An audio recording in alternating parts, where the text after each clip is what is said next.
Hello guys, welcome to my another fresh new blog. Myself Raj, I am from Agartala Tripura. তো আজকে চলে এসেছি blog shoot করতে উষা বাজারে, তো ভারতরত্ন সঙ্গে। তো আমরা প্রত্যেকবারই জানি যে উষা বাজার ভারতরত্ন সঙ্গ খুবই বড় করে দুর্গাপূজার আয়োজন করে, কিন্তু এবছর সেটা হচ্ছে না। ওদের যে জায়গাটাতে পুজো করতো সেটা গভর্নমেন্ট জায়গার উপর পড়ে, তো তার জন্য ওদের এবছর দুর্গাপূজাটা বড় করে হচ্ছে না, তবে সিম্পলভাবেই ওরা দুর্গাপূজাটা করছে। তো এখন তোমাদের এই ব্লগে সেটাই দেখাবো যে উষা বাজারে দুর্গাপূজার প্রিপারেশন কীরকম হলো, ওদের প্রতিমা সম্পর্কেও দেখবো। আর দেখতে থাকো এই ব্লগটা। যদি ভিডিওটা ভালো লাগে তাহলে লাইক করো, কমেন্ট করো, শেয়ার করো, আর চ্যানেলটাকে সাবস্ক্রাইব করে দিও।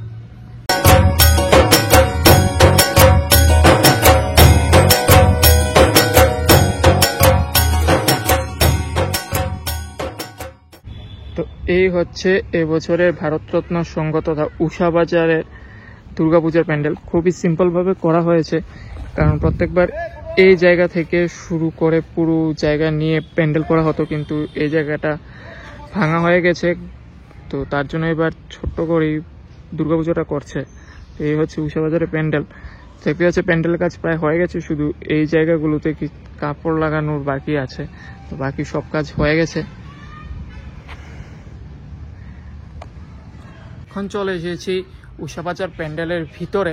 তো এখন তোমাদেরকে ওদের দুর্গা প্রতিমাটাও দেখাবো, যে ওদের দুর্গা প্রতিমা এসে পড়েছে। এখন তোমাদেরকে এই দুর্গা প্রতিমাটা দেখাবো। আমার ঠিক সামনেই রয়েছে দুর্গা প্রতিমা। তো এই হচ্ছে এবছরের ভারতরত্ন সংঘের দুর্গা প্রতিমা।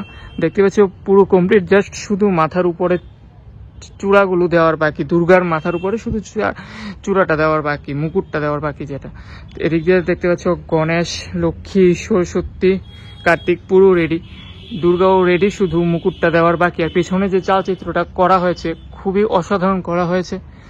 আর এছাড়া যে প্যান্ডেলের উপর দিকটা, এটাও খুব সুন্দরভাবে ব্লু আর পিঙ্ক কালারের কাপড় দিয়ে ডিজাইন করে দেওয়া হয়েছে। তার সাথে এখান দিয়ে কিছু হোয়াইট কালারের কাজ আছে, এখান দিয়েও হোয়াইট কালারের কাজ আছে।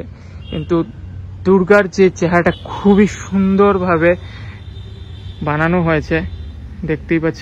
তোমাদেরকে আমি একটু জুম করে দেখাচ্ছি। খুবই সুন্দর প্রতিমা বানানো হয়েছে। তার সাথে লক্ষ্মী, গণেশ, এদিক দিয়ে সরস্বতী, কার্তিক, খুবই সুন্দরভাবে মুখটা ফুটিয়ে তোলা হয়েছে।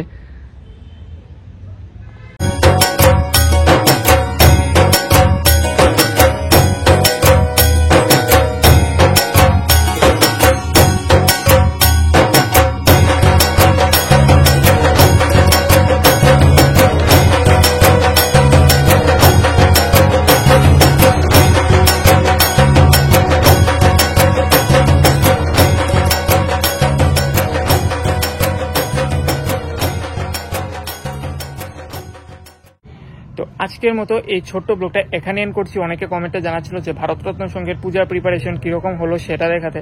তো তোমাদের এই ছোট্ট ব্লগে ট্রাই করলাম সেটাই দেখানোর। ওদের পুজোর প্রিপারেশন একদম এখন ছোট করে হচ্ছে, ভবিষ্যতে কিরকম হবে সেটা এখনো জানা যায়নি। তবে আশা করি সেই ভারতরত্ন সংঘকে, পুরনো ভারতরত্ন সংঘকে আমরা আবার ফিরে পাবো। তো দেখা হচ্ছে নেক্সট পুজো ব্লগে। ভালো থাকো, সুস্থ থাকো, টাটা, বাই বাই।